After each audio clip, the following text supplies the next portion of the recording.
एक बिरहा आप लोग के सुनाओ थे। कवि प्यारे लाल जी की स्टूडियो है, संधा सारनाथ वाराणसी। बताता हूँ, बिरहा सुनने वाले लोग हमारे भगवान। गायत्री परिवार से एक पत्रिका छपती है, अखंड ज्योति। साथ ही इस कहानी को जरूर सुनेंगे और गुरुजन को हृदय से आशीर्वाद देंगे।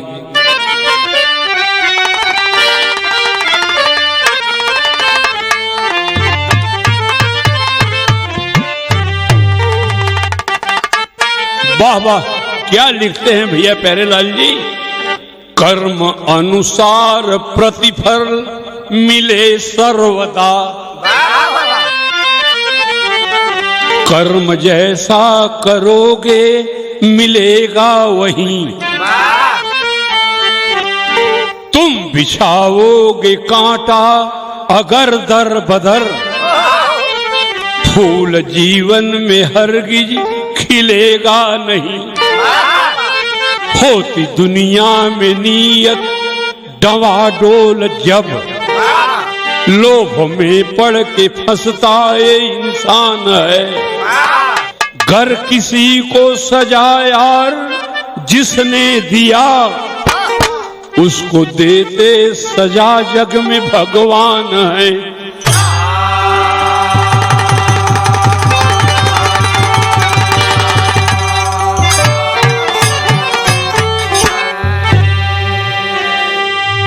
अच्छा तो राजेश भैया कवन गजल हो भाई?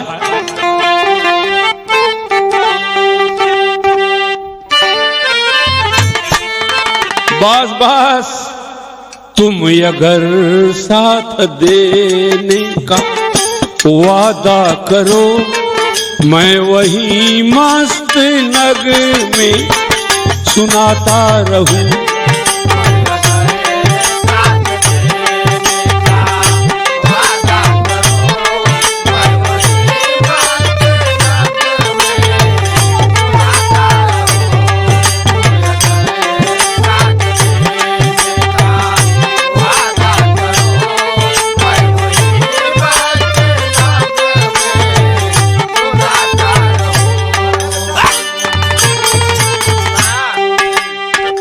तर्ज से बढ़िया बात गाना में हो, अब पूरे जमाना बदे हो राजेश भैया। का लिखत हूँ प्यारे लाल भैया? केहू कितनो छिपाई अपने कर्तव्य के, केहू कितनो छिपाई अपने कर्तव्य के, कैल करनी कुल आगे उतर जाई हो। छिपाई अपने कर्तव्य के,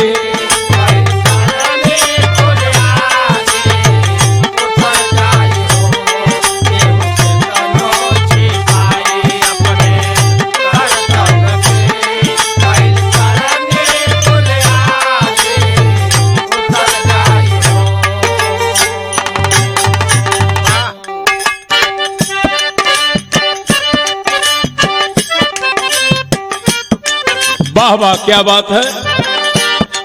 केहू केतनो छिपाई अपने कर्तव्य के, कैल करनी कुल आगे उतर जाई हो।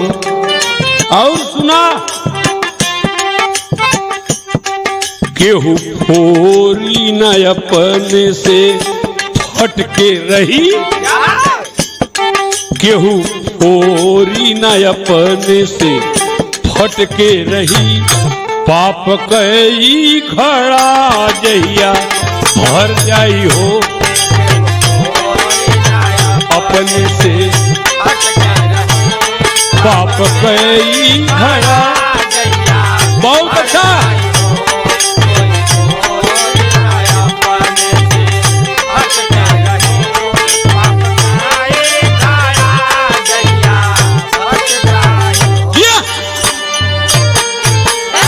मिजाज में राजेश भैया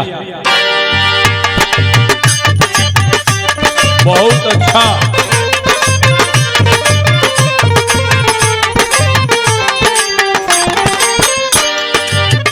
अमीरी या गरीबी हो नियत को साफ रखो। अमीरी या गरीबी हो नियत को साफ रखो, कभी ना अपने को समाज के खिलाफ रखो।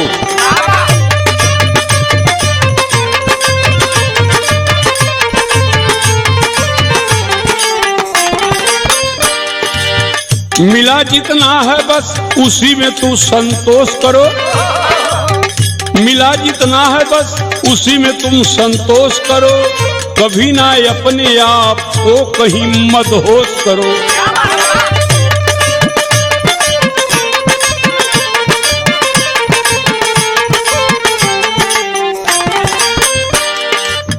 लिखा किस्मत में जितना निश्चय तुझे मिलना है। बिरहा तो हो भाई, लेकिन एक बात आज बता दे, लिखा किस्मत में जितना निश्चय तुझे मिलना है, मगर ईमान से कभी नहीं विचलना है।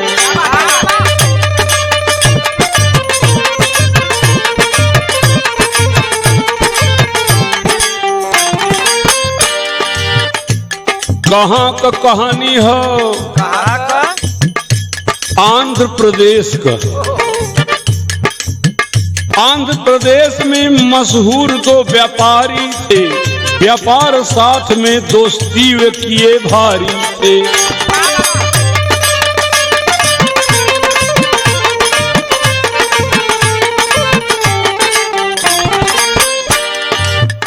दो व्यापारी और दोनों साथी, सघन साथी, अटल दोस्ती।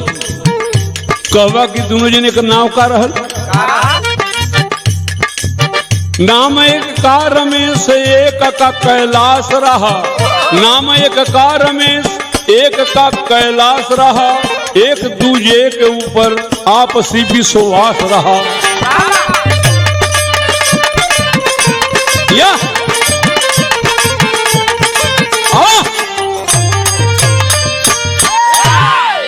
एक जने का नाम रमेश रहल, दूसर का जने का नाम कैलाश रहल। बड़ी सघन दोस्ती रहल। छोटा मोटा व्यापार शुरू कैलन भाई। भगवान का मर्जी भइल।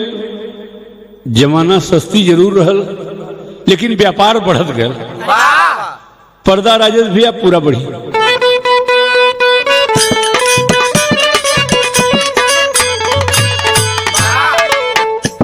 सिनेमा का तरज हो बाबू। चलत मुसाफिर को मोह लियो रे पिजरे वाली मुनिया।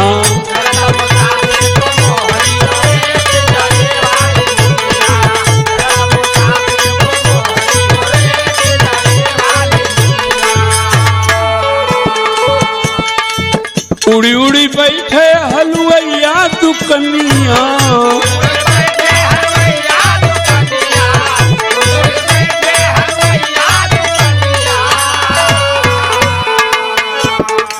बर्फी का कूलर असल ले लियो रे पिजरे वाली मुनिया।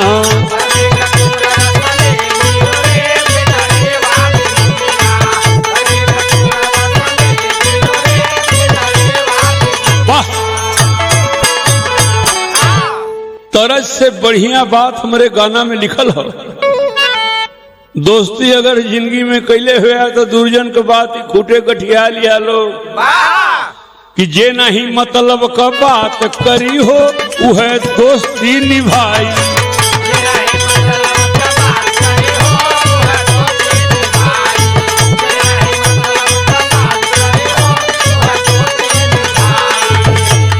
और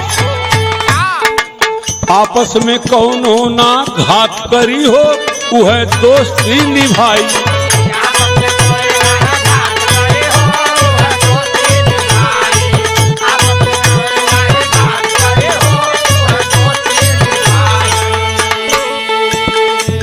भयल का दोनों साथी का कैलन। दोनों मन मितवा अपन धंधा बढ़ौले।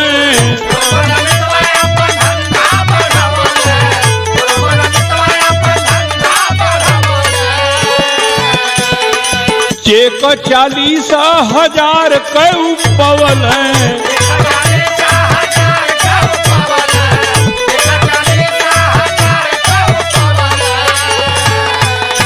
देखा इस प्रभु को माया, छोटा व्यापार से बड़ा व्यापार और 40,000 का चेक पाए गई। फिर कवि जी लिखत हुवन, निर्छल से जे मुलाकात करी हो है दोस्ती निभाई।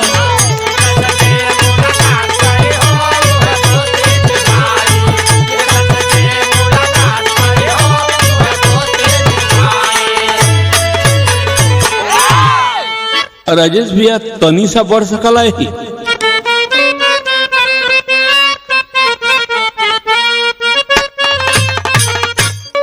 यह हमन के माटी का महक भाई। माई बहन गीत के गावेलिन कितना सुघराई से।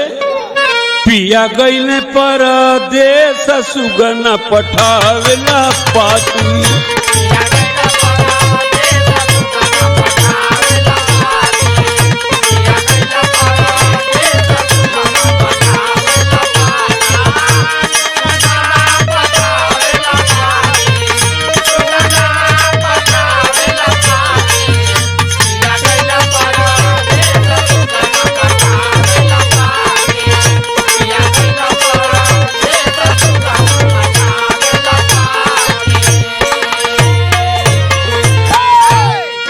अच्छा तो 40,000 का चेक जब आगल खबर आ गई कि चेक बम्बई में भजी, तो रमेश अपने साथी कैलाश से का कहलन, चेक करल जाई कैसे चल भाई बम्बई शहरिया।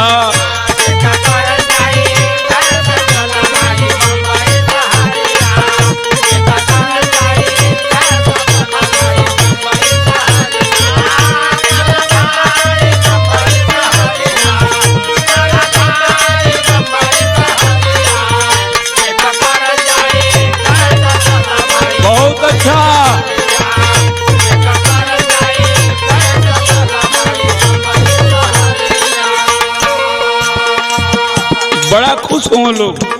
कल सुना चेक बम्बई में भजी, बम्बई चलना हो, जहां मूड होई फ्रेश चल भाई बम्बई शहरिया।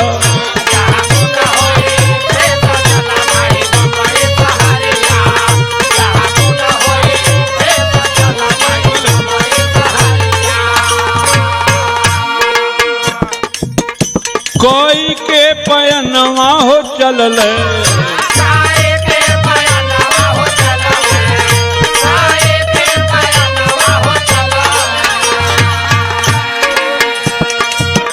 जाई के तरनिया हो धैले,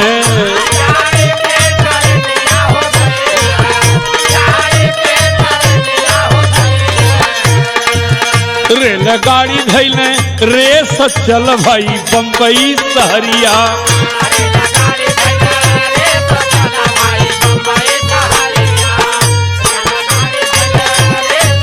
बस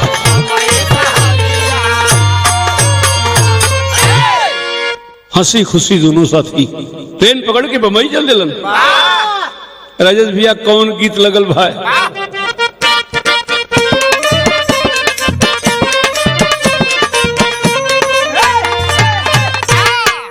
वह तरज हो अब ही उमरिया कबारी हो, अरे बारी हो पिया मांगल गवनवा।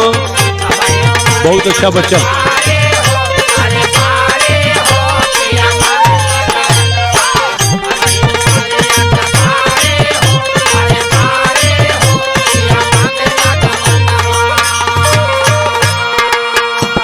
एक हमन ऐसा हूँ गाई, पिया कलकत्ता से आवल हो, अरे आवल हो रेशम लिए डोरी।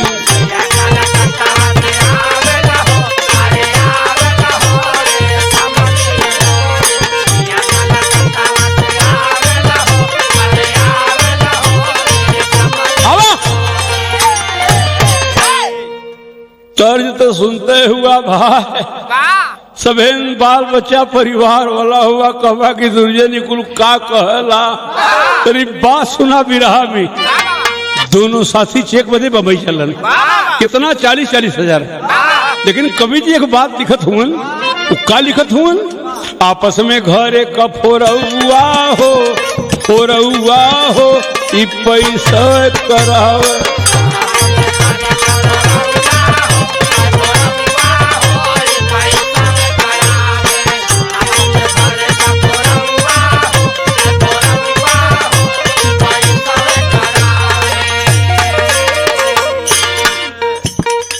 आपस में घरे का फोरउआ हो ई पैसा कराव। और सुना भाई भाई में अलगौआ हो ई पैसा कराव।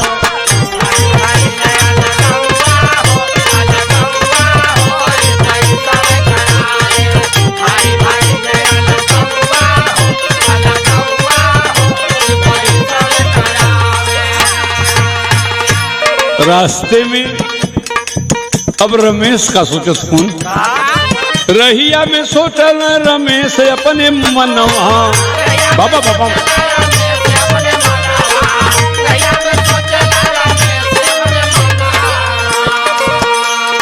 रहता ना कैलाश कुल मिलता हमके धनवा।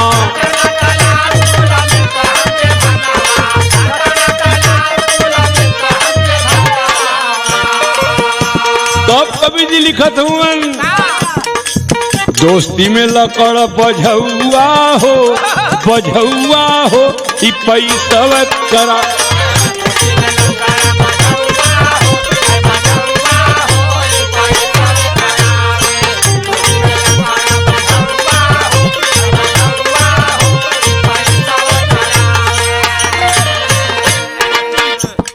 बॉम्बे में रमेश दगा किया बेईमानवा।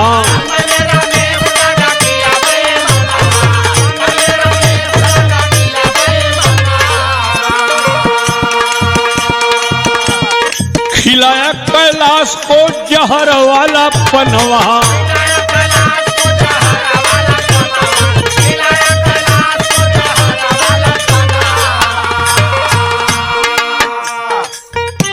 ये बात के कहे में शर्म आओ तो भाई को 40,000 रुपया बदे अपने दोस्त के पान में जहर खिला दिया। तब कभी फिर निकलन, यारी का मिटा दिया नौआ हो, अरे नौआ हो पैसा कर।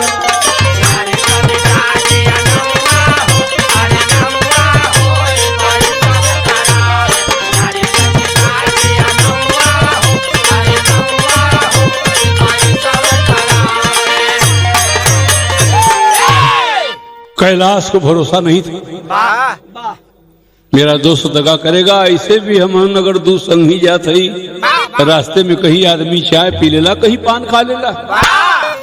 कहना दोस्त पान खा लिया जाए, कहीं खा लिया जाए। लेकिन 40,000 रुपया बदे रमेश पान में जहर मिलाकर दोस्त को खिला दिया।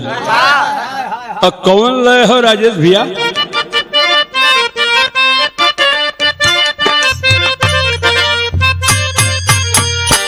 सिंगार रस कई गीत हो। राजा जान मारे हो सैया जान मारे रुमलिया में हंसी के।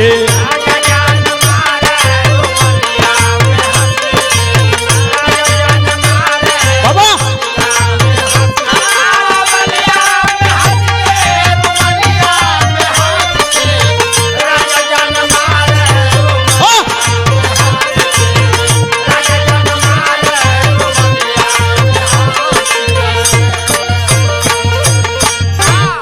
छोड़ दा तरह तनी फरज सुना कहानी। वहां पहुंचल हो, दोस्त के साथ दगा किया रमेश, जहर खिला दिया पान में। रमेश तो गुजर गया, लेकिन कवि जी लिखे शुरू कैलन, फेंकवाया लाश हो फेंकवाया लाश ड्राइवरवा से मिल के।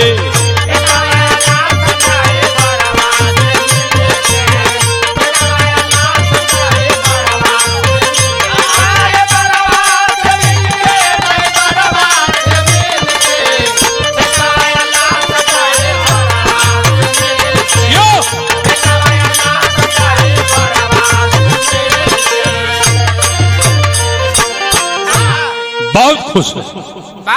40 नहीं 80,000 का मालिक हो गया।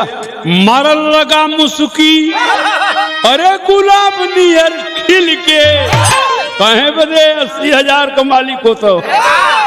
मारल लगा मुस्की, गुलाब नियर खिल के, फेंकवाया लाश ड्राइवरवा से मिल के।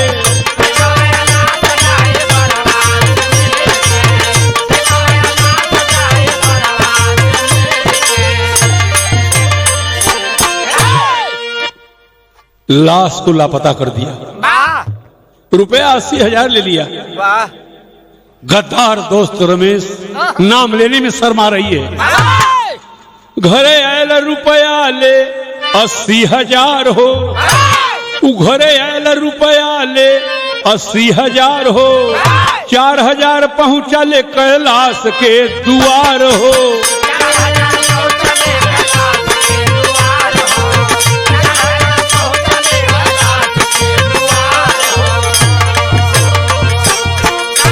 शोक समाचार सुन रहे सब दहल के, इस शोक समाचार सुन रहे सब दहल के, अरे फेंकवाया लाश ड्राइवरवा से मिल के।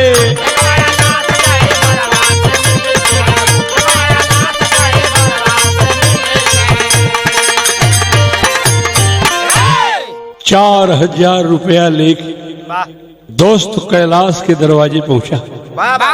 कैलाश के पिता को दे दिया साथ, कहा कि बॉम्बे जरूर गए थे, दुख है पिताजी।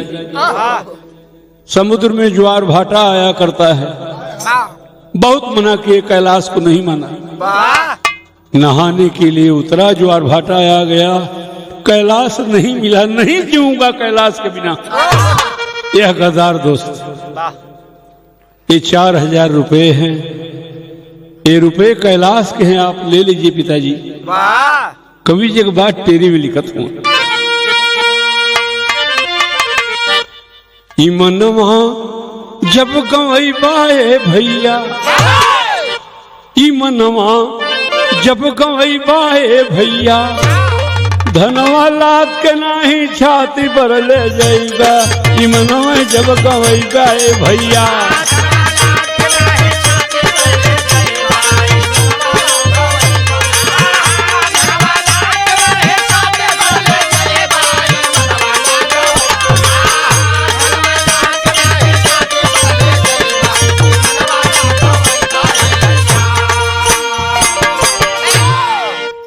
देखा भाई बुढ़वा कहलन, जेकर मरेला वही के बुझाला, जेकर कटेला वही के पिराला। कैलाश के परिवार में का गुजरत हुई हो, लेकिन रमेश की हालत क्या क्या भाई। ठाट बाट से खुशी खुशी है, ठाट बाट से खुशी खुशी है। रमेश घर पर लगा रहन, माल काफी है। ठाट बाट से खुशी खुशी है, रमेश घर पर लगा रहा। खुशहाली एक घर में आई, पैदा हो गए एक लड़का। समय बीतल, रमेश के दुल्हन के लड़का जन्मल। नाम पड़ल बा विजय पुत्र का, रमेश हो के रहे मगन। 16 वर्ष का बेटा हो गया, विपदा एक आई फौरन।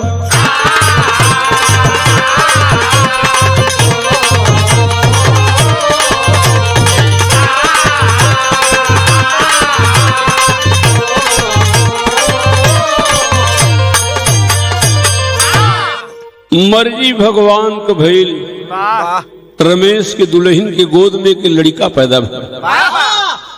हंसी खुशी बेटवा का नाम विजय रखलन। लड़का बढ़त हो पढ़त हो, बहुत सुंदर लड़का। जब लड़का 16-17 साल का भइल, एक विपत भगवान देलन। कौन गीत है राजेश भैया?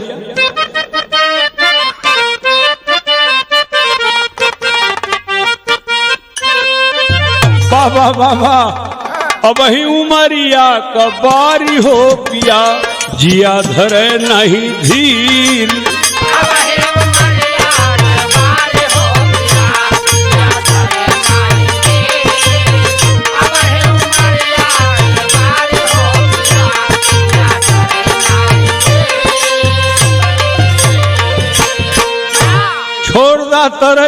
बिरहा सुना विपतिया कौन आइल हो। आ गई विपतिया बा भारी हो देखा,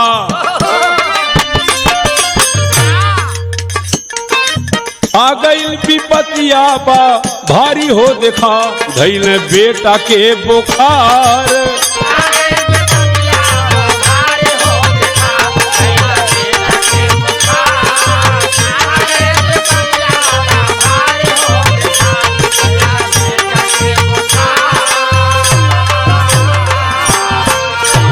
अरे आ गई विपतिया बा भारी हो देखा, धैले बेटा के बुखार।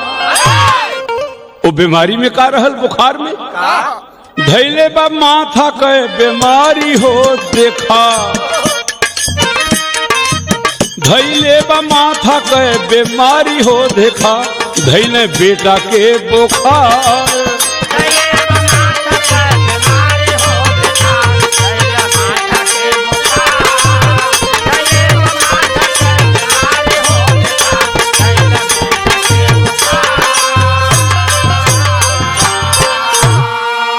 उपचार करावे लगलन, हालत का भइल, हार गई न वैद्य डॉक्टर घर में बुला के।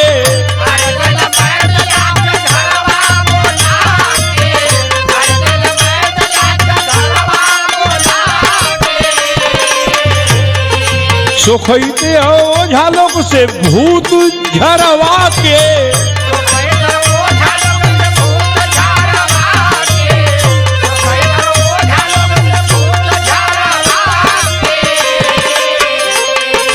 दुख में रोए बाप मतारी हो देखा, धैले बेटा के बुखार।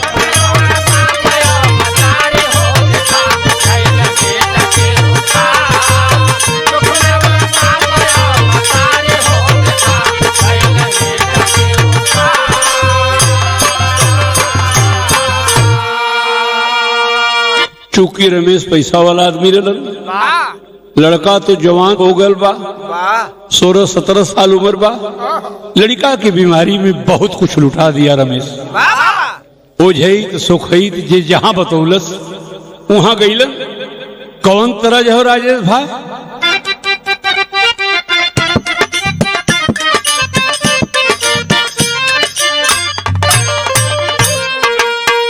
वह गीत हो। खेल गईली कजरी कन्हैया धैले अचरी, अचरी में लागल हो झलर मोतिया।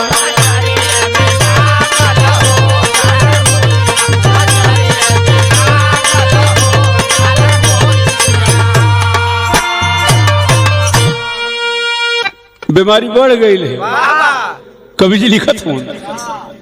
ओझा लेके गई ने कुछ, ओझैत लेके गई ने कुछ, डॉक्टर लेके गई ने हो खूब रुपैया।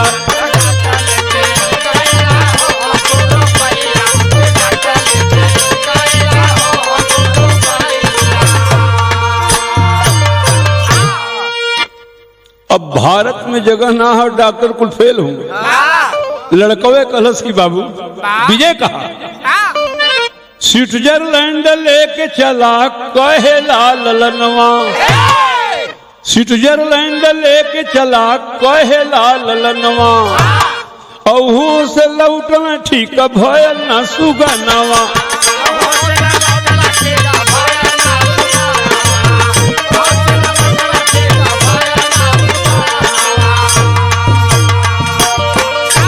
जे जहां बकावे पैसा पानी में बहावे, कुछ दलाल लेके गई न हो खूब रुपैया।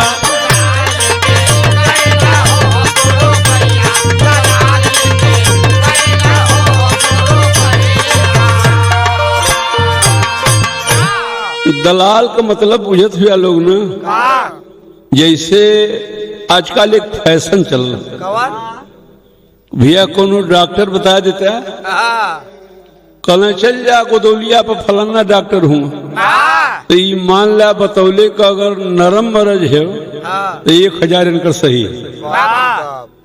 तो यह कमैया नहीं, हाँ ढेर नहीं करे वाला करत विरोध करत। भारी ऑपरेशन हो 40,000 50,000 दलाली, ए भाई जेकर जैसे चले प्रभु बितावे। ये दो दोस्तन का कहानी तो लोग के सुनावत है, यही बदे कभी लिख दिलन, यह लिखलन जे जहां बतावे पैसा पानी में बहावे, कुछ दलाल लेके गई में हो खूब रुपैया।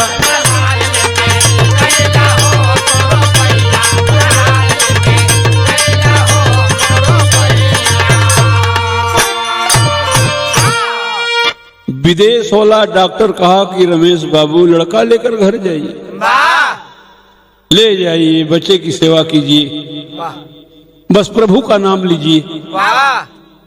लड़का लेके घरे अलन, विजय बीमार बैठ के मुर्तारी झंखत हो, गुरतारी माई बैठले रह रह के अखिया मुना जाए, अखिया मुना जाए, रो लगे दोनों प्राणी। तनी अखिया खुल जाए तो हंसा लगे, आंख मुनाइल आंख खुलल तबले लड़िकवा हंसा लगल। ये लोग के जनागल की बीमारी दूर हो गई, लेकिन लड़िकवा कहलस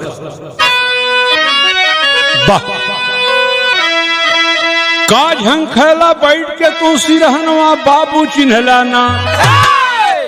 विजय का झंखैला बैठ के तू सिरहनवा बाबू चिन्हला ना, हसलबा ठट्ठा मार के सुगनवा बाबू चिन्हला ना।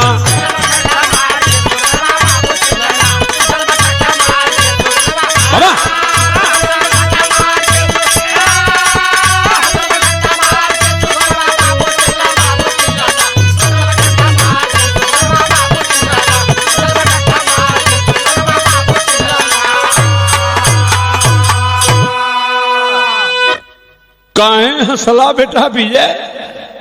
कल बाबू यही बदे हंसली, गौर से हमरे और ताका तनी, नजर में नजर मिला के ताका। हंसे का कारण यह है, और गौर से देखा चेहरा हमरो साफ है तो है दिखाई हो। रमेश देखे विजय का चेहरा ऊपर नजर गड़ाई हो, झलके रूप कैलाश का तौने छनवा बाबू चिन्हला ना। कैलाश का मतलब बुझत हुआ ना, उनका संगी, उनकर संगी जेके पनवा खिया के बम्बई में मुआ दिल 40,000 बदी। जब गौर से देखलन तो नजर पर लौकल का रमेश की, झलके रूप कैलाश का तौने छनवा बाबू चिन्हला ना। अब बजा के ताली कहने लगा सुगनवा बाबू चिन्हला ना। वाह कवि जी लिखले हुए, सुना राजेश भैया। हम नाही पी जाए तोहरे गोदी कैलन रे भैया, हम हई कैलाश तोहर मीत बरिया।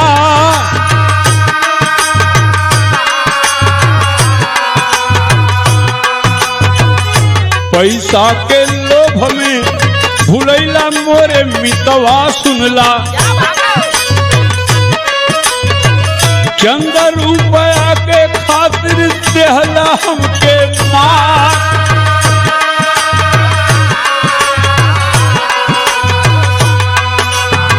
एक संगे नहैला खैला रहला मोरे संग रे भैया,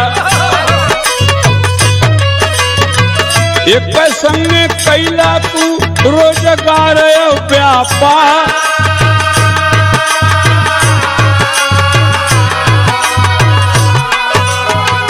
जौने धनवा के खातिर लेहला मोर परनवा भैया, एको कौड़ी तोहरे संगे जाई नहीं या।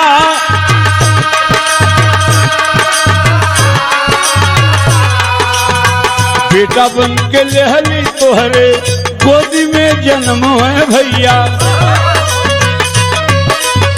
रुपया खर्च कैला मोर करा के उपचार।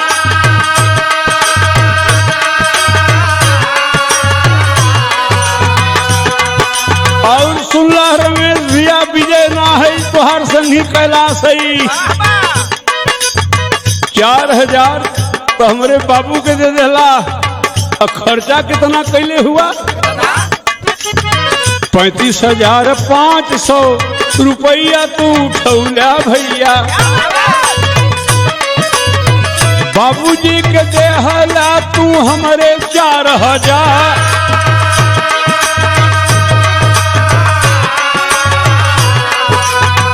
चोरी हत्या पाप पे मानी वाला धन रे भैया।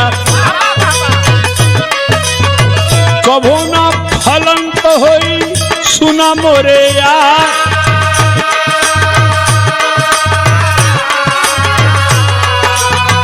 जौन हमसे लेहला उतना तोहसे हम वसूल ली भैया। 500 कया बही तू हुआ कर्जदा।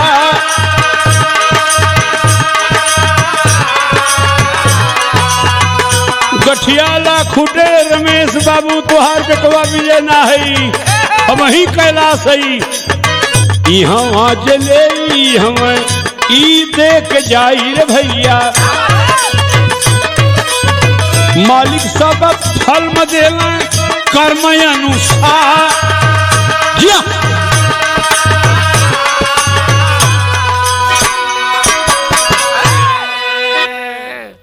40,000 लेला। 4,000 हमरे बाबू के देला। 35,500 हमरे दवाई में लगाए भेल हुआ। अब वही 500 को कर्जदार रह गए हुआ। झूठे भरमत हुआ तो लड़का हम विजय। एक बात सुन ला, एक भी रहा अपने जगह हो। पूरा समाज बदे एक बात ही दुर्जन कहता। आखिरी बात है राजेश भैया।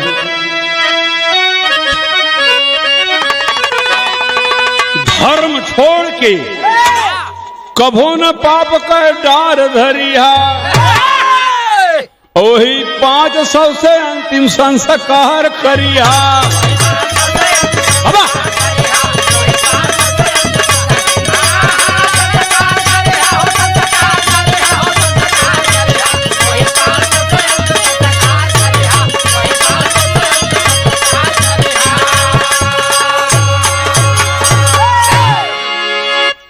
बस सर जी इतना है दोस्त हुआ।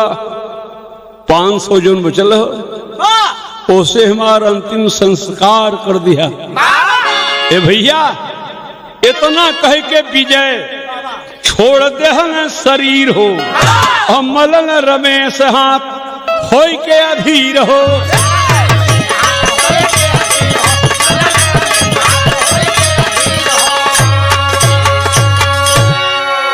तो सबसे हमार हथजोरी हो भाई। बिरहा तो जरूर गावो थी।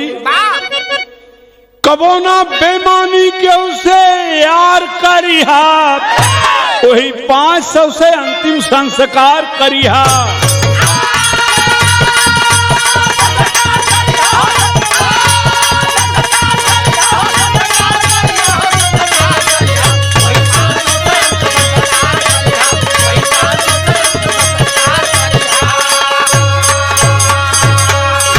भैया और चितवा सजा के तब रमेश कहें साफ हो।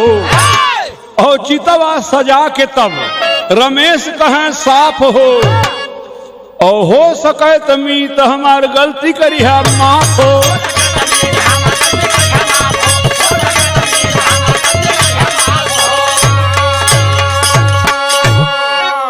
यारी में एक दूजे पर इतबार करिहा। बुझत हुआ महेंद्र ना अगर दोस्ती करा भाई तो यारी में एक दूजे पर इतबार करिहा। वही 500 से अंतिम संस्कार करिहा। बहुत अच्छा।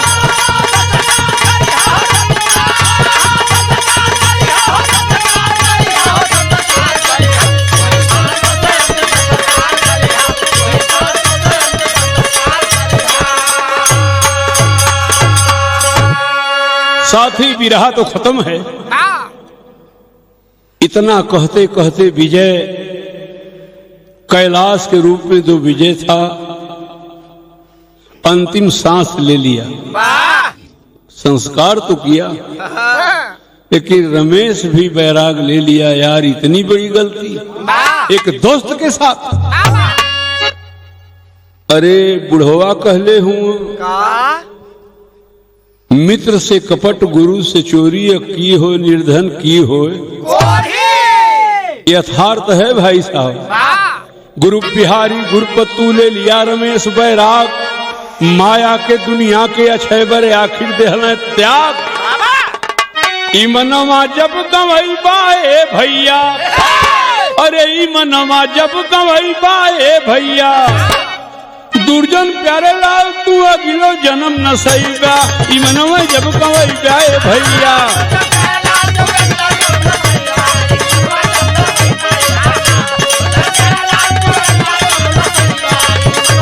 बाबा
मैं गायक कलाकार राजा राम यादव कवि जी मिर्जापुरी आप लोगों के सामने एक दर्दनाक कहानी सुनाने जा रहा हूँ।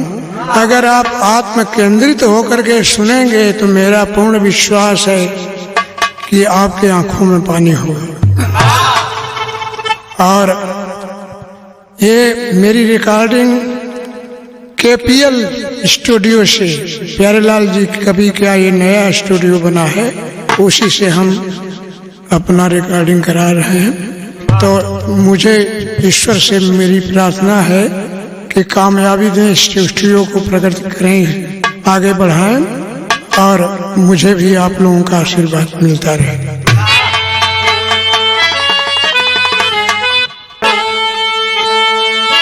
तो शेष शारद और नारद कवि कोविद विशारद, भारत के ऋषियों और मुनियों ने गाई। परहित के जैसा न कोई धर्म है, अरे पर पीड़ा जैसा न कोई अधमाई। शिव दधीज रंति देव कर्ण बलिदानी ने, परहित में अपना दी सब कुछ लुटाई। अरे कहें राजा राम नाम उनका अमर है, तो अमर कीर्ति उनकी सदा जगमगाई।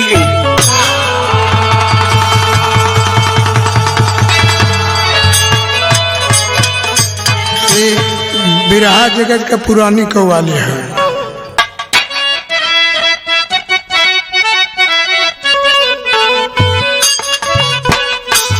अरे बसी एक और दुनिया है, बसी एक और दुनिया है इसी संसार के नीचे।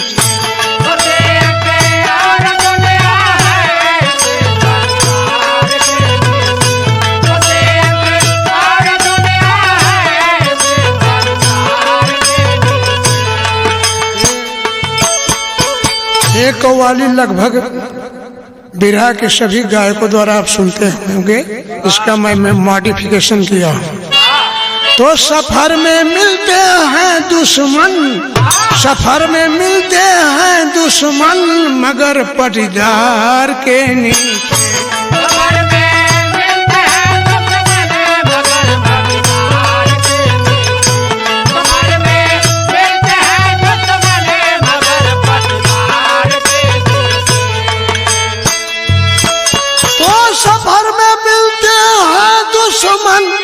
मगर पटीदार के नीचे, मगर पटीदार के नीचे, अरे हुए हैं सार बहु तेरे शकुनिया सार के नीचे।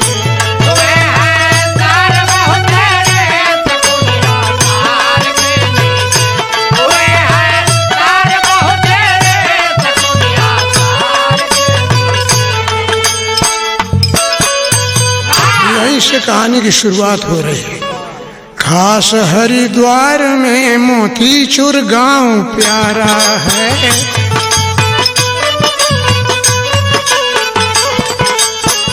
प्राकृतिक छटा अजब गंगा का किनारा है।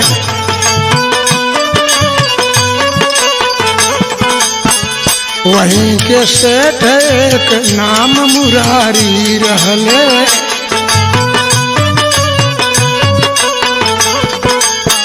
रहे अमीर बिन औलाद दुखारी रहले।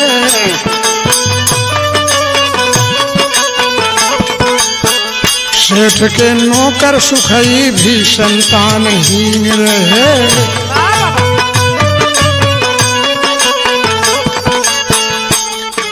धर्म धुरीन और बड़े ही कुलीन रहे।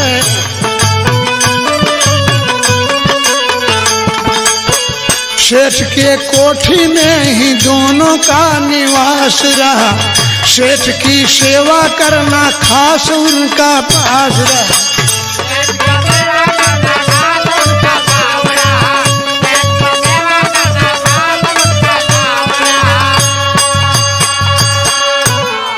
हरिद्वार के पास गंगा के किनारे एक गांव है, मोतीचूर गांव, और अब पोस्ट ऑफिस भी है। गांव और पोस्ट ऑफिस दोनों है मोतीचूर। वहीं के मुरारी सेठ थे, अरबों की संपत्ति थी, आज के जमाने के हिसाब से अरबों की संपत्ति थी, लेकिन दुर्भाग्य से कोई औलाद नहीं थी। यही कमी खला करती थी। उनके वफादार नौकर सुखई इतने वफादार थे, सेठ जी उनको इतना मानते थे कि अपने हवेली के पीछे उनको एक कमरा बनवा दिए थे रहने के लिए। सुखई वहीं पर अपने पत्नी के साथ रहा करते थे और सेवा किया करते थे, दिन भर अपने मालिक का काम किया करते थे। उनकी आदत थी, शेर जी की आदत थी, पूर्णागिरी माता के यहाँ हर साल दोनों नवरात्र में, शारदीय नवरात्र में और चैत्र नवरात्र में, दोनों नवरात्र में जाते थे माता के यहाँ दर्शन करने के लिए। और जब जाए आगे सेठ जी, बगल में सेठानी जी, पीछे सुखई नौकर को भिलवा जाते थे। तो वहाँ एक चीज मांगे है, यहाँ एक ठे तर्ज लगा था, अरे रतिया की चढ़वे, रतिया की चढ़वे की भोरवा गाड़ी धरवे, सजनवा हो सीटी मारता, सीटी मारता इंजनवा, सजनवा हो।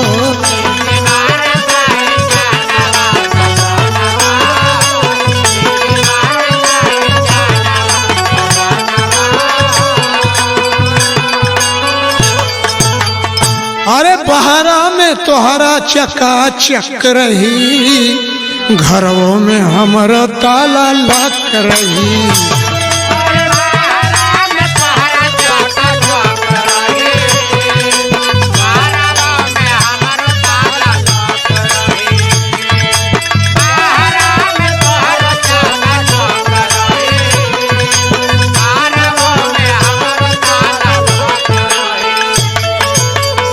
कहीं आला चालू है, अरे अरे कहियल चालू हुई है बंद कर खानवा सजनवा हो, सीटी मारता इंजनवा सजनवा।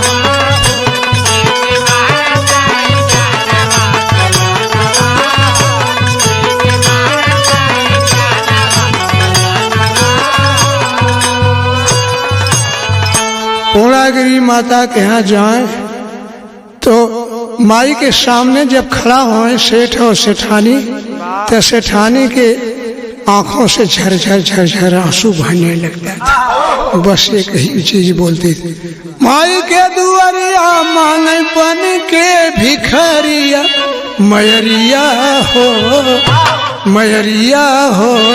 भरी द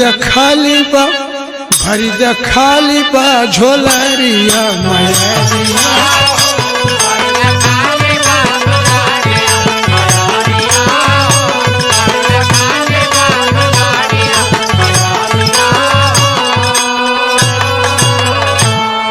सब कुछ दिहलू माई दिहलू न ललनवा, और बाझिन कही के हम के बोलावे ना जमानवा।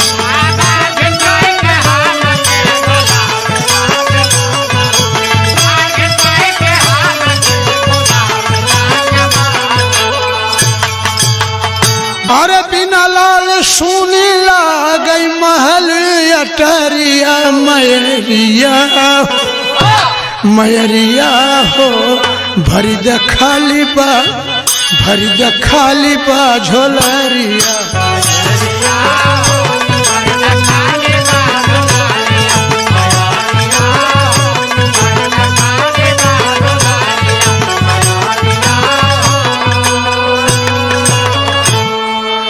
पीछे सुखई नौकर खड़ा रहे, माई से कहे, अरे सुखई कहे माई तोह से मांगी का मंगनवा, और जगत का माता तो है तोह से जग रचनवा।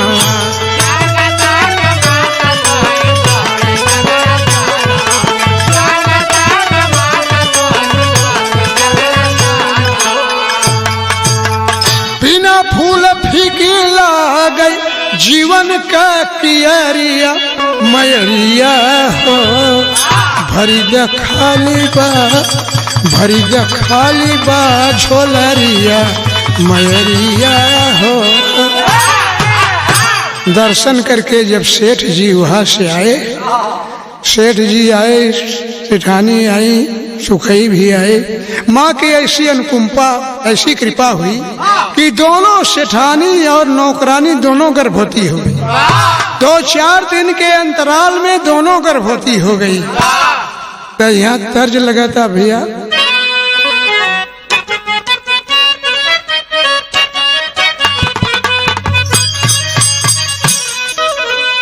पिया मोरा कुंवर कन्हैया, बोलावे बसुरिया बजाई के।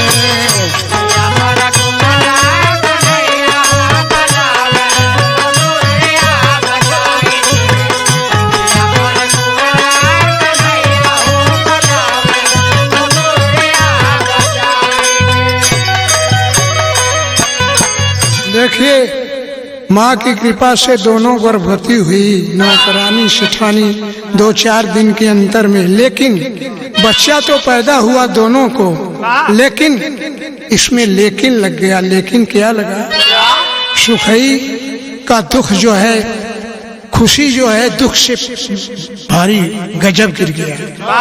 तो सुखई का फूटल किस्मतिया, सुखई का फूटल किस्मतिया, विपतिया पहाड़ बन गई।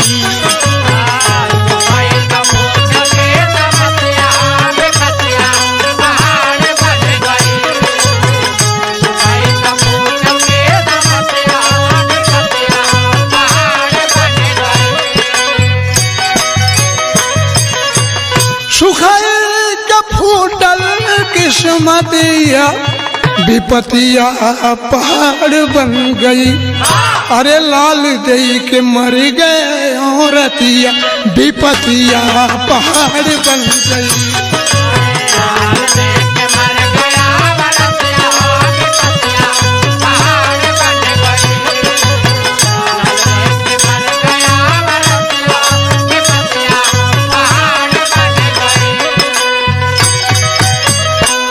बच्चा पैदा हुआ, खुशी थोड़ी सी हुई, इसके बाद विधाता ने गजब ढा दिया। बेचारी पत्नी का सांस छूट गया, स्वर्गवासी हो गई। और सेठ जी का भी लड़का पैदा हुआ, लेकिन उसमें भी लेकिन लग गया। तो उधर सेठानी से डॉक्टर उचारी,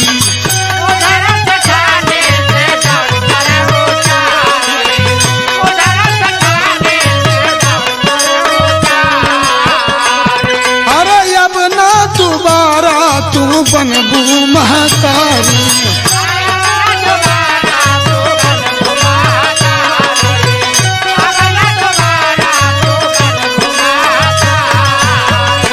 अरे विधना कया जब कारमतिया, अरे विधना कया जब कारमतिया, विपतिया पहाड़ बन गई।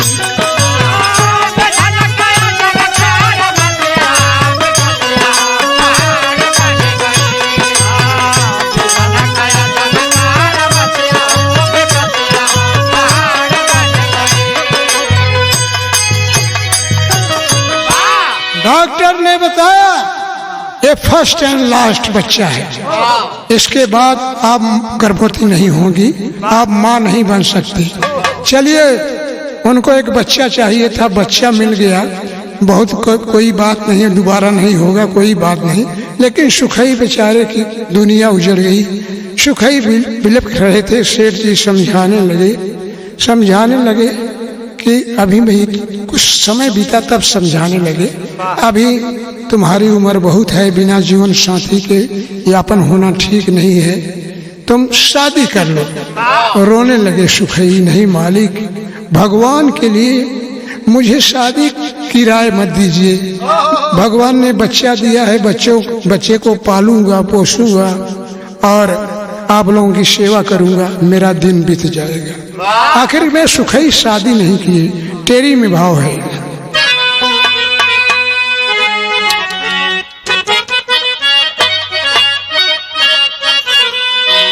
तो परमार्थी कोई बिरला ही होई, अरे स्वार्थी बहु तेरे, निस्वार्थी कोई परमार्थी कोई बिरला।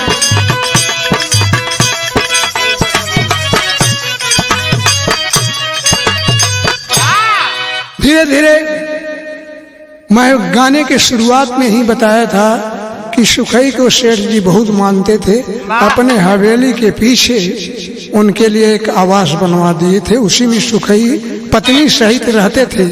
पत्नी जब मर गई, सांस छोड़ दिया, तो सुखई बच्चे को लेकर के वहीं रहते थे। आहिस्ता आहिस्ता 6 साल बीत गया और बच्चे का नामकरण किए। सेठ जी अपने बच्चे का नाम मोनू रखे और सुखई के बच्चे का नाम दीपक रखे। लगभग दोनों एक ही साथ पैदा हुए थे, एक ही उम्र थी। दिन भर बच्चे का स्वभाव, बच्चे साथ में आपस में खेलते थे और रात्रि के समय में अपने अपने जगह पर हो जाते थे। एक दिन की घटना घट गई। सेठ जी आंगन में बैठे हुए अखबार पढ़ रहे थे, सुखई झाड़ू लगा रहे थे। अचानक सेठ जी की नजर पड़ी छत के ऊपर नजर पड़ी तो बच्चों का स्वभाव, उन्हें क्या पता था ये मालिक का लड़का है मोनू, मैं नौकर का लड़का हूँ। दोनों आपस में भिड़ गए, लड़ गए किसी बात को लेकर के, और लड़ गए। देखिए, इसको दुर्भाग्य कहते हैं। सेठ जी की नजर पड़ गई। जब दोनों लड़ने लगे तो सेठ जी की नजर पड़ गई, अखबार छोड़ के देखने लगे और उठा के पटक दिया दीपक ने। सुखई नौकर के लड़के ने सेठ जी के लड़के को पटक दिया।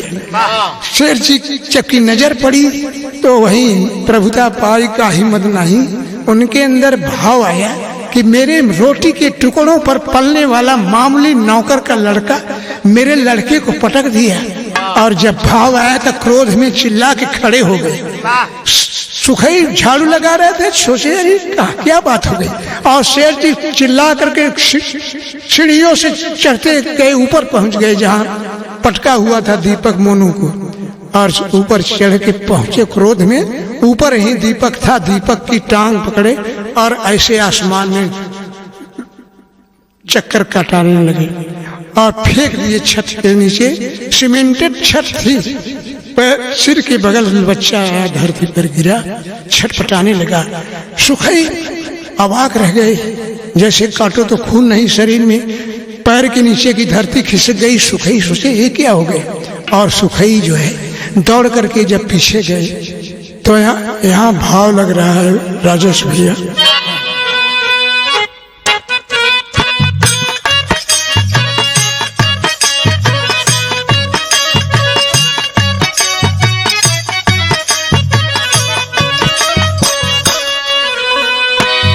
अपने ललनवा के गोदिया में लेके सुखई, गोदिया में लेके सुखई, लगल जगावे जगलाल जी। गोद में लेकर के पहले उलाहना वाले भाव में सुखई डांटने लगे, अरे पगले कहीं के, इतना बड़ा हो गया, तुम्हें इतनी तहजीब नहीं है, मालिक के लड़के को तुमने पटक दिया, बेवकूफ कहेगा। जब पहले गर्म थी, शरीर छटपटा रहा था लड़का, जब बोलना बंद कर दिया, सोचे कि मैं डांट रहा हूं इसलिए नाराज हो रहा है। तुरंत कहले न दरिया तुरत कई के सवरिया, कई के सवरिया, पहुँचे हैं सुखई अस्पताल जी। डॉक्टर साहब देखिए ना, इसको क्या हो गया, नाराज हो गया है, क्या बात हो गई, बोल नहीं रहा है। डॉक्टर साहब नाड़ी पकड़े, उन्हें सब बात समझ में आई गई। उन्होंने धीरे से बताया, कैले न दरिया डॉक्टर पकड़ के नारिया, पकड़ के नारिया, चल गईले लाल कल के गाल जी। संसार का कोई डॉक्टर अब इसको नहीं बचा सकता है, ये खत्म हो गया है। इतनी बात जब मैं सुने, मालूम दुख का पहाड़ टूट गया। अपने हो अपने ललना गोदिया में लेके, गोदिया में लेके, रो रो के भैले पे हाल जी। और विराग उत्पन्न हुआ, अरे इसी को संसार कहते हैं। जिस सेठ जी को मैं भगवान के समान समझता था, उन सेठ जी ने मेरे बच्चे के मामूली दोस्त पर इतना बड़ा दंड दिया, पटक करके मार दिया। अगर यही दुनिया है, अगर यही यहाँ का प्यार है, तो इस प्यार को मैं संसार को ठोकर मारता हूँ। और चल, मैं तो सोचा था साथ तो निभाएगा, लेकिन तू भी चला गया, तेरी माँ भी चली गई थी 6 साल पहले, तू भी चला गया। अब चल तेरे साथ मैं भी चलता हूँ, तेरा परवाह करने के बाद मैं खुद डूब जाऊंगा पानी में। यह तर्ज है।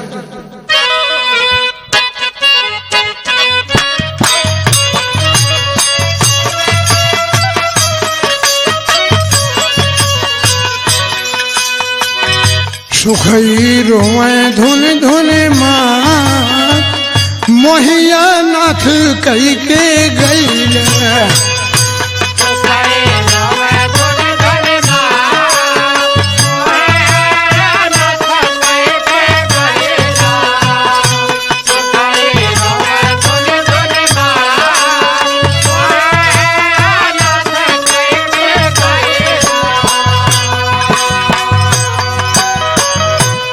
अरे 6 साल पहले तज के गईली तोरी मायरिया,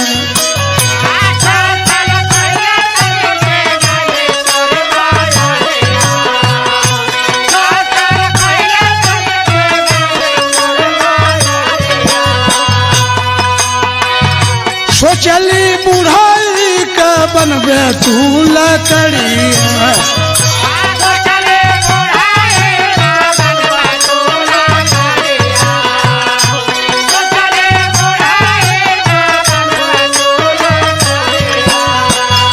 तो हम छोड़ी गईला शान, तो हम छोड़ी गईला शान, मोहिया नाथ कई के गईला।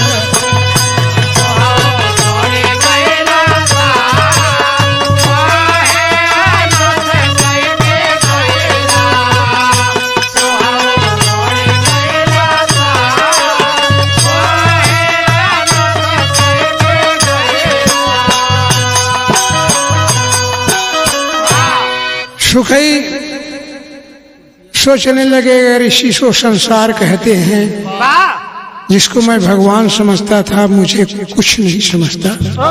ऐसे संसार में रहना अब नहीं चाहता मैं। और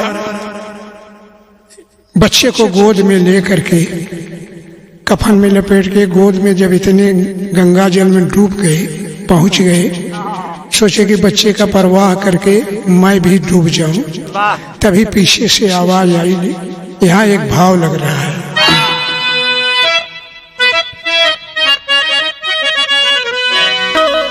भैया पनिया का धार नाही टूटे, बहनिया हार जईबन।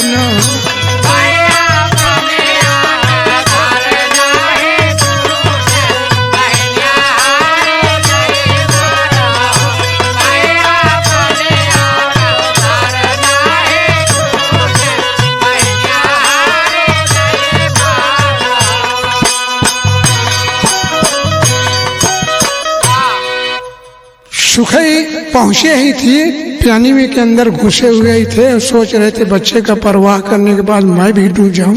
तब तक एक आवाज आई पीछे से, तबले साधु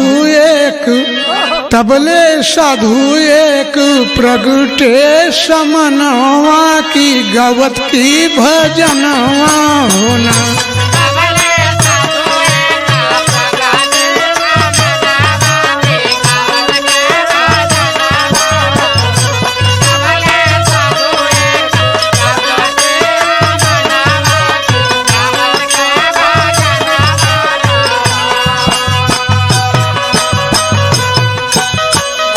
पीछे से आवाज आई, अरे सुखई ये क्या कर रहे हो?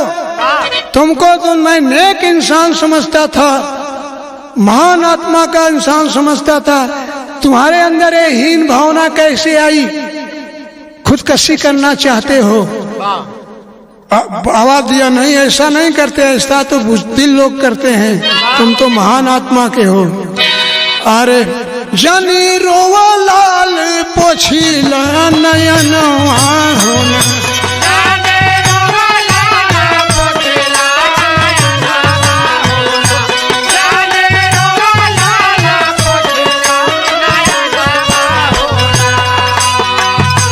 गंगा में बहाई देवे तू सुगनवा होना।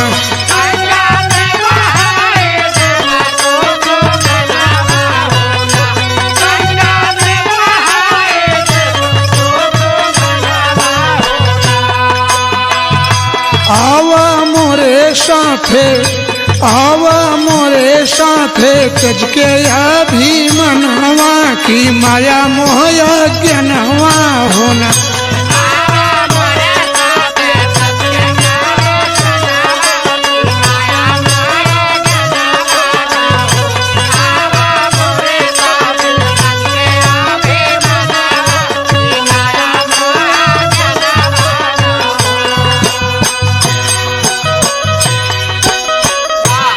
सुखई ये तुम्हारे अंदर जो हीनता आई है इसको छोड़ो, बच्चे का परवाह कर दो, ये संसार है, मोह माया में मत पड़ो, आ जाओ हमारे साथ, माया मोह अभिमान तज के हमारे साथ आ जाओ।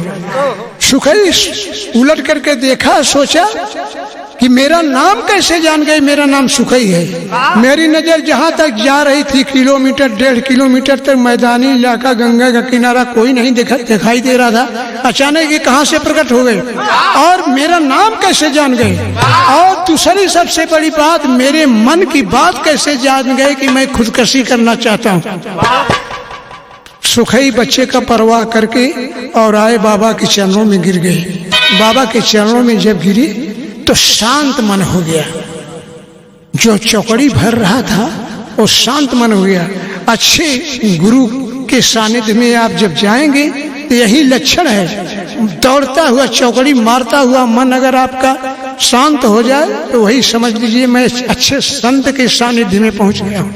अगर ऐसे संत के पास जहाँ जाने से शांति न मिले, मन और उलझन में हो, तो समझ लीजिए गलत जगह पहुंच गया हूं। और आकर के बाबा के चरणों में पड़ गए और शिष्य बन गए। बाबा अपने आश्रम पर लाए, शिष्य बना लिए। अब यहाँ की घटना छोड़ करके आपको शेर जी की तरफ ले चलता हूँ। शेर जी के बच्चे का जब 7वां वर्ष शुरू हुआ, अपने संस्कृत के परिपाटी के अनुसार बाल मुंडन कराने के लिए पूर्णागिरी माता के यहाँ मनौती माने थे कि बच्चा जब 7वें साल में जाएगा तो मैं मुंडन कराऊंगा। नवरात्र महीना आया, यही शारदीय नवरात्र, और ले करके गए दर्शन मुंडन कराने।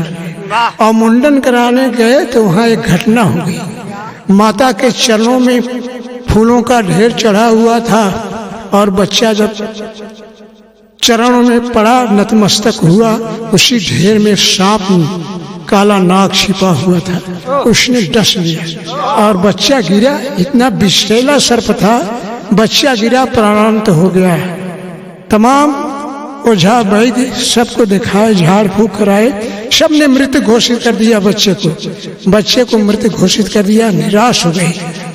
मुरारी सेठ के दिमाग में बात आई कि मैं सुखई जैसे नौकर के लिए इतना बड़ा मैं अपराध किया था, उसके साथ इतने वफादार साहब के साथ, शायद उसी का माता ने दंड दिया है मुझे। हताश होकर के सांप के काटे हुए को जलाते नहीं हैं, पानी में बहाते हैं। केले खम्भ का मरण सेज बनाकर उसी पर लेटा करके बांध करके बहा देते हैं। बहाते इस आशा से हैं कि हो सकता है इसमें पानी की ठंडक से जहर का असर कुछ कम हो तो इसमें प्राण भी फिर आ सकता है। इसीलिए सांप के काटे हुए को जलाते नहीं, पानी में बहाते हैं और मुंह पर पट्टी दियाद बांध देते हैं, मुंह खुला नहीं रखते, कोई कौआ पक्षी चिड़िया माना मारे। और बहा दिए, पत्थर का कलेजा लेकर के सेठ सेठानी बहा दिए और एक चिट्ठी मरण सेज पर जो है चिट्ठी लिख के बांध दिए, पन्ने में बरसाती कागज में बांध दिए। मोनू सन ऑफ मुरारी सेठ, गांव और पोस्ट मोतीचूर, हरिद्वार, बहा दिए। लाश बहते बहते चली। अगली सवेरे लाश कहाँ पहुंची? वहीं जहाँ गुरु का आश्रम था, जहाँ सुखई गया था शिष्य बन करके, वहीं लाश लग गई घाट के किनारे। उसी घाट पर रोज सुखई स्नान करने जाता था और लोग जाते थे। मानवीय प्रवृत्ति के कारण लोगों के दिल में कौतूहल उठा कि कैसी लाश है। जब जा करके देखने लगे तो पता लगी कि ये तो सांप की काटी हुई लाश है। और जब गए तो सुखई भी गए, वो भी तो मानव थे, गए। नजर पड़ गई चिट्ठी पर, मोनू सन ऑफ मुरारी सेठ, ग्राम और पोस्ट मोतीचूर, हरिद्वार। जब नजर पड़ी तो सुखई का माथा ठनक गया, अरे कहीं मेरे सेठ जी का तो लड़का नहीं है।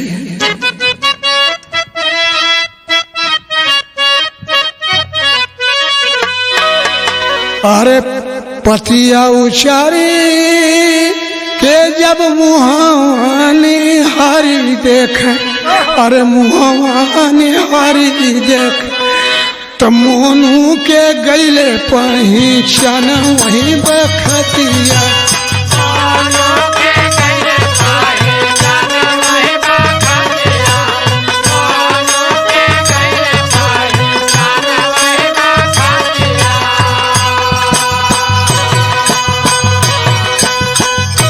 सुखई बच्चे को, मोनू को बहुत प्यार करते थे, बहुत प्यार, अपने बच्चे को भी इतना प्यार नहीं करते। तो लसिया से लिपटी सुखई पीटे लागे छतिया, अरे पीटे लागे छतिया, और तनवा में बेधे जैसे बनोई बखती।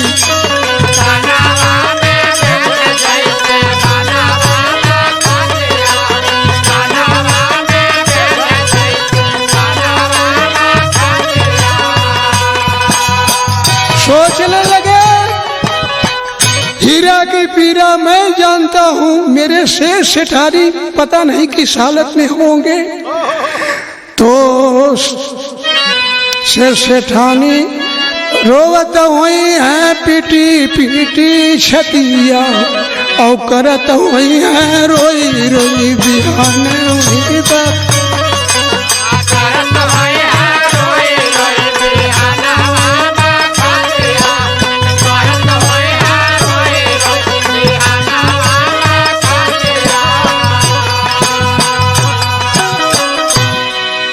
दिमाग में बात आई सुखई को कि मेरे गुरु महाराज सांप का काटा हुआ अगर 24 घंटे के अंदर पहुंच जाता है तो मरने नहीं पाता। 2-4 केस उसके समय में हुए थे, सुखई के समय में, और बाबा ने सबको बचा लिया था। दिमाग में बात आई क्यों ना इस मोनू को लेकर के मैं बाबा के आश्रम में चलूं, और गोद में उठा लिए लेकर के गए। भाव आता है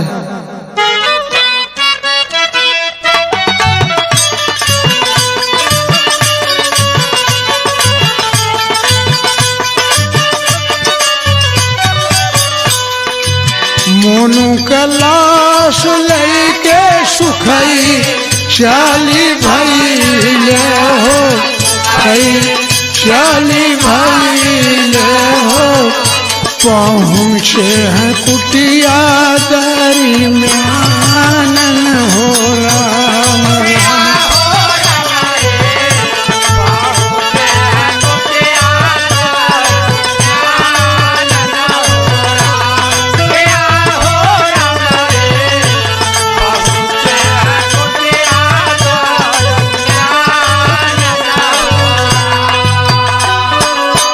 बच्चा लेकर के पहुंचे कुटिया में और बाबा के चरणों में बच्चे को रख दिया। तो बाबा का चरणवा धई के लगले कहनवा हो, गले कहनवा हो, लसिया के देदा जीवन दानन हो राम।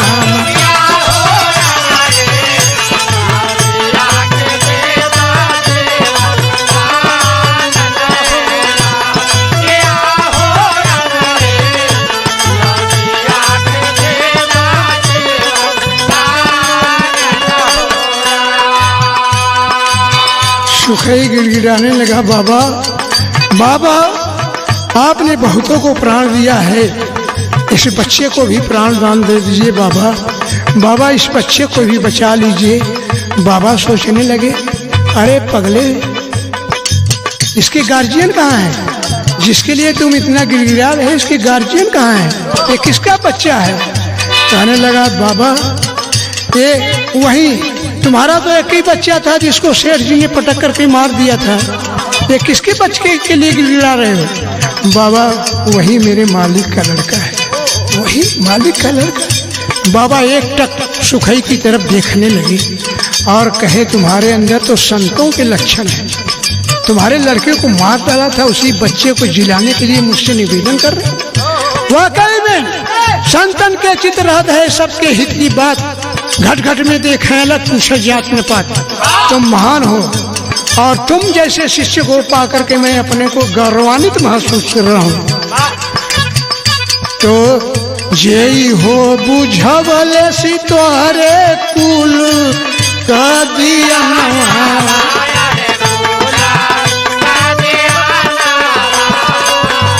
वही खातिर बाट परेशान हो रहा।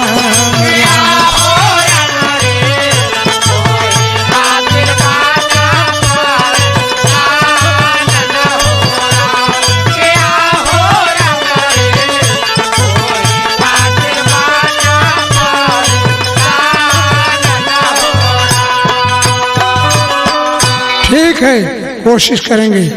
जीवन देना भगवान के हाथ है, हमारे अधिकार में सिर्फ कोशिश है। और बाबा ने एक दीपावली पर सुखई को भी जगा दिया था, मंत्र सुखई भी से कहे थे, और गुरु चेला दोनों मिलकर के मंत्र उच्चारण करने लगे। यहाँ मल्ला हो गीत और भैया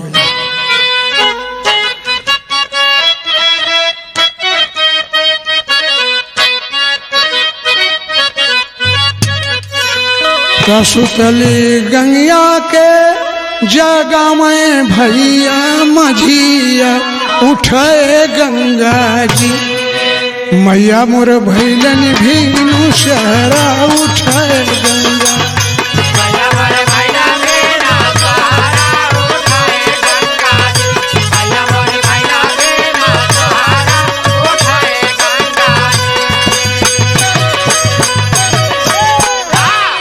तो सुखई के साथ बाबा पढ़े मन तरिया उठे हीरवा, तो रोवत हुई है तोरी मायरिया उठे हीरवा।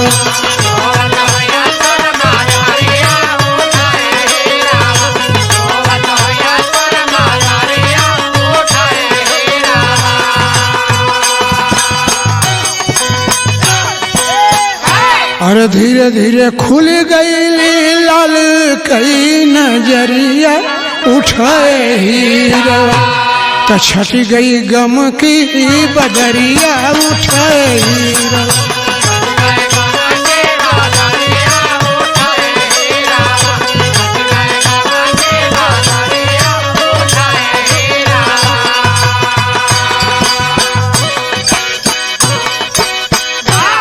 लगभग 2-3 घंटे कोशिश के बाद बच्चा उठ के बैठ गया, और बच्चा उठ गया। इतनी खुशी हुई सुखई को, इतनी खुशी हुई जैसे संसार की निधि मिल गई है। लपट करके रोने लगी। बच्चा कहने लगा, अंकल आप हमको छोड़ के कहाँ चले गए थे? ये मैं यहाँ कैसे आया, मेरे पापा मम्मी कहाँ है? कई क्वेश्चन के साथ किया। कहे बेटा तुम्हारे पापा मम्मी से बहुत जल्दी मिला दूंगा। और बाबा से कहे बाबा कुछ समय के लिए, सिर्फ आपसे कुछ घंटों के लिए आपसे क्षमा चाह रहा हूँ, एक मेरे जीवन का कर्ज और रह गया है, उसी को चुकाने में जाना चाहता हूँ। बाबा ने कहा जाओ, ठीक है परमिशन है, लेकिन ध्यान रहे तुमको रोकेंगे, रुकना नहीं। कहा आपके चरणों की सौगंध खा के कह रहा हूँ, संसार का कोई मुझे नहीं रोक सकता, मैं नहीं रोकूंगा। यहाँ भाव लग रहा है।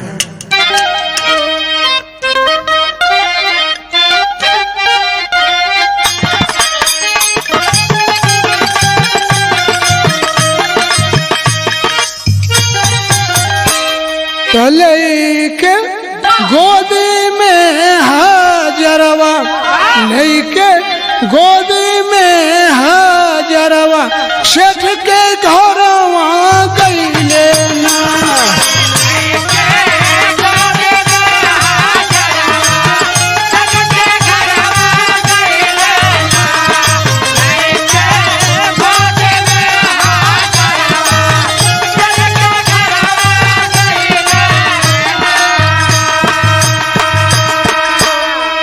तो सेठ का रहली बंद केवाड़ी, अरे जैसे जल बिनु मीन दुखारी।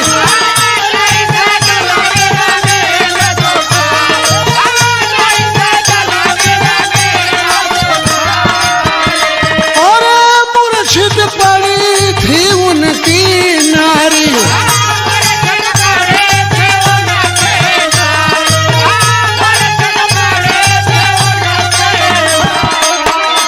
अरे भारी गम कई घिरल बदरवा, भारी गम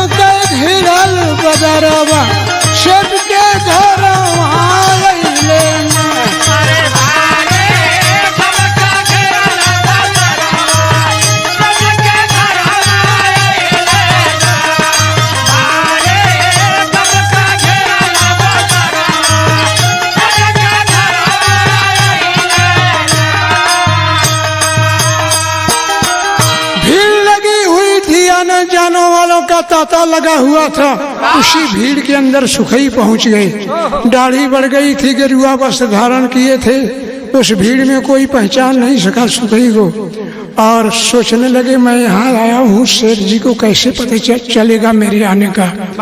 उन्होंने सोचे मैं जोर से आवाज करूं, तो बाहर से सुखई ललकारी, अरे सेठ जी खोलो बंद केवाड़ी।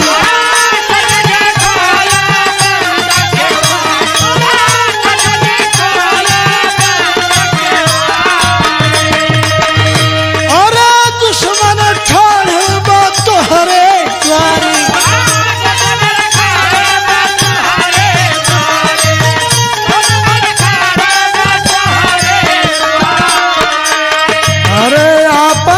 लैला प्राण यधरवा, आपन लैला प्राण यधरवा, सच के घरवा गईले ना।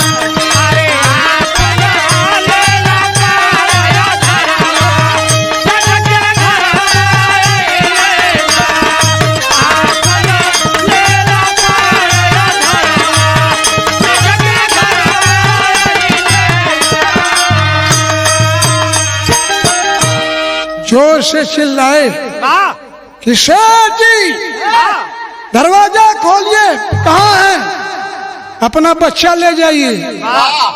शेर जी के कान में आवाज गई, दिमाग में आया तो जानी पहचानी आवाज लग रही है। लगता है, देखिए आज के लोग नेगेटिव बहुत जल्दी सोचते हैं। उनके दिमाग में आई, सर्कुलेट किया उनका दिमाग कि लगता है सुखैया को मेरे बच्चे की मरने की खबर मिल गई है और मेरे जले हुए इन पर नमक छिड़कने आया है। और उठे, उनके शरीर में जान नहीं थी, 3 दिन से भोजन नहीं की थी, लेकिन बात सुनकर के जान आ गई। लटपटाते हुए उठे और दरवाजे की तरफ बढ़े। कहे अरे सुखई, अरे सुखई, मैं तो तुमको महान आत्मा का समझता था, लेकिन उछल आदमी की तरह तू भी ताना मारने आ गया। तू भी मारने आ गया ताना। नहीं, मैं भी नहीं अब जीना चाहता। मैं दरवाजा खोल रहा हूँ, बोली मत बोल, बल्कि मुझे गोली मार दे। निकल रहा हूँ बाहर पापड़।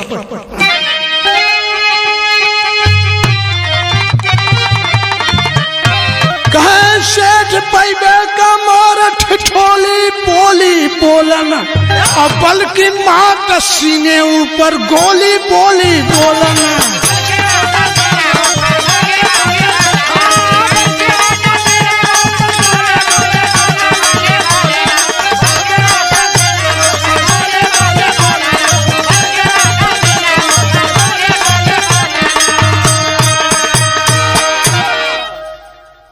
मैं तुम्हारे साथ न्याय किया था, मैं महसूस कर रहा हूँ, उसी का प्रतिफल हमें माता ने दिया, और मैं भी नहीं अब जीना चाहता।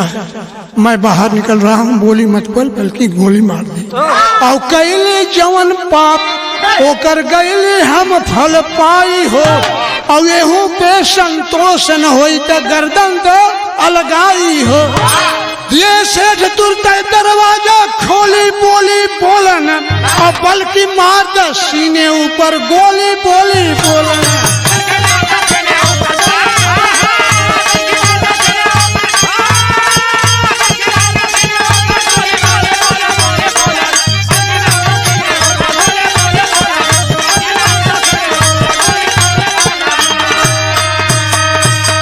दरवाजा खोल के शेर जी बाहर आए। कहे सुखई कहाँ है, मुझे गोली मार दे। सुखई दिखाई नहीं देते। जब देखे सेठ जी को सामने आ गए हैं, तब जो है बच्चे का गमछा हटा दिए, सो रहा था जगाए। कहे मोनू देखते रहे पापा खड़े हुए हैं। और जब बच्चा गोद में से पुकारा, पापा आप मुझे छोड़ के कहाँ चले गए थे? सुखई अंकल हमको लाए हैं, आप कहाँ चले गए थे? और आला में भाव है।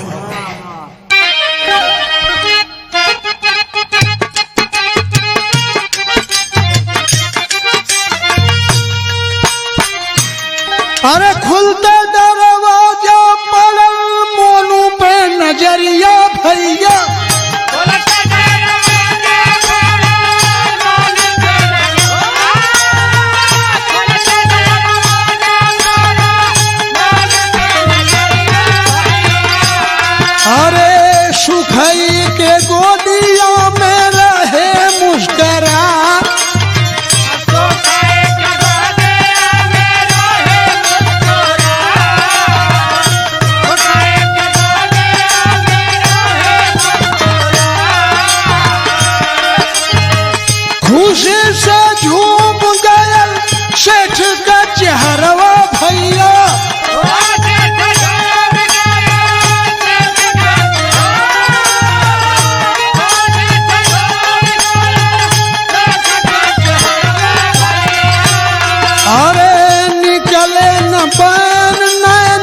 खुशी न समाए।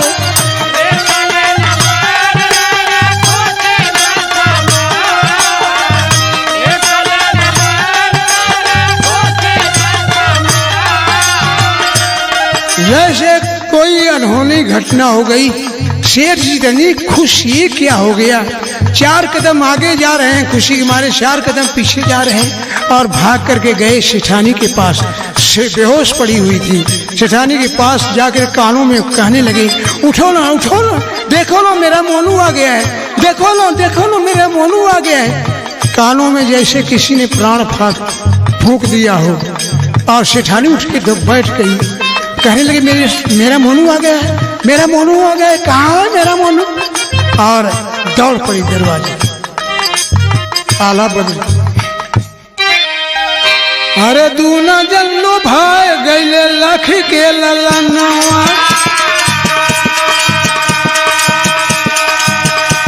अरे सजल न मन मन खुशी न समा। दोनों प्राणी पूछे लगल सबरी से हवली, अरे दोनों प्राणी पूछे लगे सबरी से हवली। और ब्योरे वार सुखाई सबती हाले बता,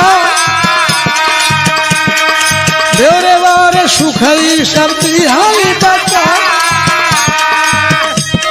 दोनों प्राणी रोवे धई के सुखाई का पैरिया,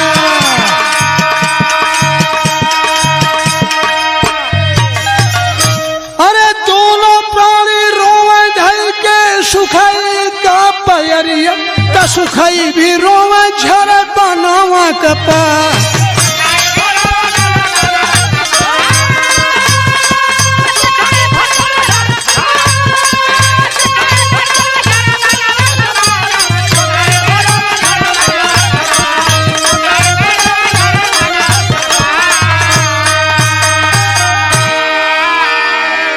सेठ और सेठानी एक तरफ लिपट के रोने लगे, सुखई एक तरफ रोने। खुशी की लहर दौड़ गई, शेर जी का लड़का आ गया जिंदा होकर के। और धीरे धीरे धीरे धीरे आहिस्ते आहिस्ते लगभग रात्रि के अर्धरात्रि बीत गए, 12 बज गए। सब अपने अपने स्थान चले गए, यथा स्थान सोने के लिए, आराम करने के लिए। और सुखई को भी आराम दे बिस्तर लगा दिया गया। और शेर सेठानी जो है सुखई के पैरों में लिपट करके रोते हैं और निवेदन करते हैं। निवेदन क्या करते हैं? खड़ी में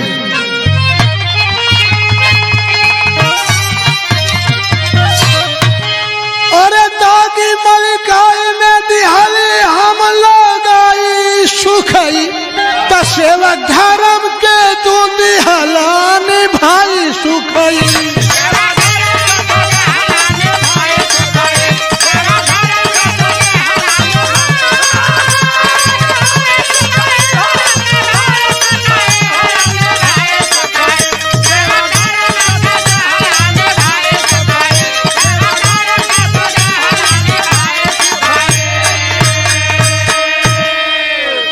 कवि जी थोड़ा खड़ी एक दू कड़ी लोग गाते नहीं, में 5-6 जो भाव आएगा लिख दिया।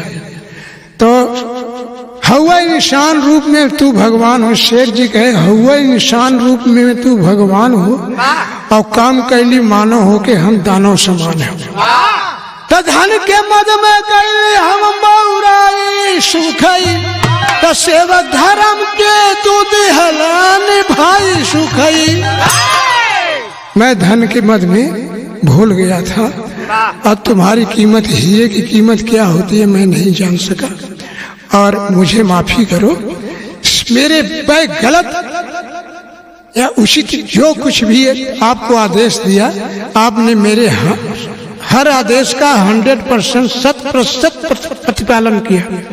और एक बात और आपसे निवेदन कर रहा हूँ, तो सब दिन कैला हमारे बात कई कीमतिया, और एक बात और रख गई है वो बिनतिया। एक बात और रख दीजिए, अरे आसमान हमके अपन छोटा भाई सुखई, का सेवक धर्म के तो दिहलाने भाई सुखई। आज से हमको छोटा भाई मानिए और कल कचहरी में चल करके ये नियमबद्ध तरीके से काम कराऊंगा। सारी संपत्ति तुम्हारे नाम है, तो मालिक बन के बैठे, हम सब करबै सेवकाई और सारी संपत्ति तुम्हारे नाम में कल देबै करवाई।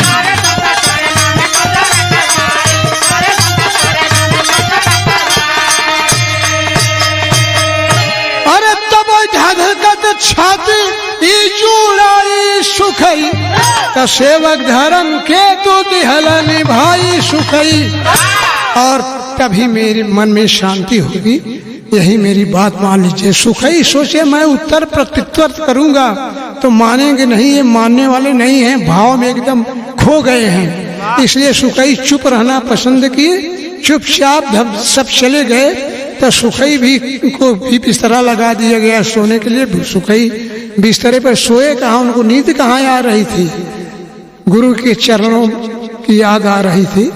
उन्होंने जब जान गए कि सब सो गए हैं तो उन्होंने चिट्ठी एक लिखा, तो कहे कि जौन आप सब दिन मनली स्वामी हम राउ आदेशवा, एक ही बात न मानत बाती है बाप ससुरा। चिट्ठी में लिखे हैं कि मैंने आपने जो कुछ भी आदेश किया है, गलत या सही, उचित या उचित अनुचित, मैंने 100% उसका पालन किया। सिर्फ एक बात आपका नहीं मान रहा हूँ आखिरी में, वो जो है मैं नहीं मान रहा हूँ, क्षमा करता। कैसे बाबा का उपदेशवा भुलाई सुखई, सेवक धर्म के तो दुल्हन निभाई सही। मैं बाबा के चरणों को नहीं अब छोड़ सकता। और दूसरी चीज जो आपने लिखा, बड़ी ऊंची बात लिखी। देखिए गरीब का विचार, जो विचार जिसका ऊंचा हो वो महान होता है, पैसा वाला महान नहीं होता, जिसका विचार ऊंचा है। सुखई के कितने ऊंचे विचार थे। सुखई ने कहा कि मालिक सेवक कैसे ले जियते, मालिक का स्थान हो। दूसरी लाइन लिखिए, सेवक कैसे ले जियते मालिक का स्थान हो, और राम जी से सेवा कैसे ले हैं हनुमान हो। झूठी माया को चले हैं ठुकराई सुखई, सेवक धर्म के तो दुल्हने। रात में चुपके से पाती वहीं बिस्तर तकिया के नीचे रख के और चल पड़े। उनका जाना माना एरिया था, बहुत दूर आश्रम नहीं था। और आ गए आश्रम में। बाबा भोर का समय था, बाबा टहल महल कर रहे थे आश्रम के अंदर। गया चरण नतमस्तक हुआ, कहा बाबा मैं आ गया। कहे ठीक है, बच्चे को पहुंचा दिए सकुशल? कहे हाँ महाराज, ठीक है भजन करो। और जब सवेरा हुआ, बिस्तर खाली, सोचे सुखई का जाना माना एरिया है, कहीं घूमने गए हुए हैं, लेकिन बहुत देर तक नहीं आए तो खोज होने लगी। इधर उधर बिस्तर के ये तकिया के नीचे वही चिट्ठी मिली, और चिट्ठी मिली तो दोनों प्राणी फूट फूट करके रोए। और लेकिन उपकार का प्रतिकार क्या किया सुखई? अरे सुखई के नाम अस्पताल बनवाई, और यहाँ रोज पावे रोगी मुफ्त में दवाई।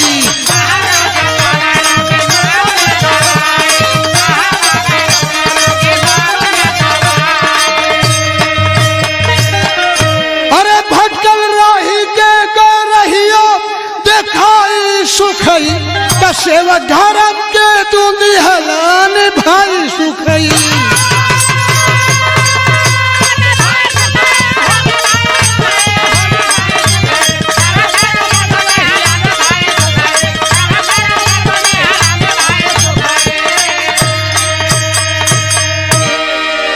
तो स्वामी गुरु बिहारी रमन होरी स्वर्ग सिधाई, ही चले गए बिरहो का चमन सजाई हो।